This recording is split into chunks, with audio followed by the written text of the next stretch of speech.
I got there a year ahead of Jesse and Gary. Um, so we had come.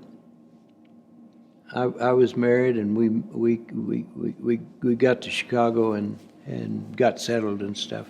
And then next year, here come in the new class. Here comes Gary and Jesse, and Gary was living across the hall, and Jesse around the corner.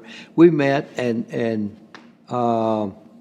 probably a little closer to Gary because we'd knock on each other's door and borrow a cup of sugar or something, kind of thing. And but Jesse and I were having some conversations, and I know he was writing a paper. Oh, what was that paper on? He was really taking a pro-American position on something. I don't remember all the details. And I was kind of took another position because I'd seen what some things were going on overseas and some of the war and stuff. This was pre-Vietnam, of course.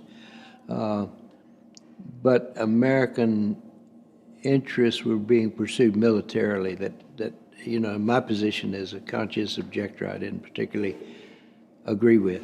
And so we had some discussions on that and stuff.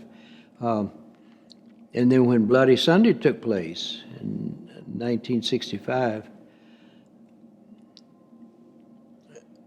the whole nation was in uproar because it was on the evening news.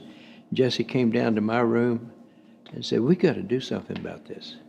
And so we started organizing then, and we the next day or so we took a third of our faculty and a quarter of our student body and formed a caravan. And Dr. Schomer didn't want us to go. He said, "You guys need to stay here and study for those quarterfinals coming up." And we said, "No."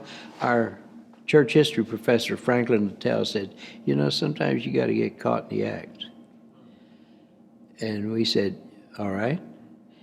And so we told Dr. Schomer we'd see him in Selma, and we did.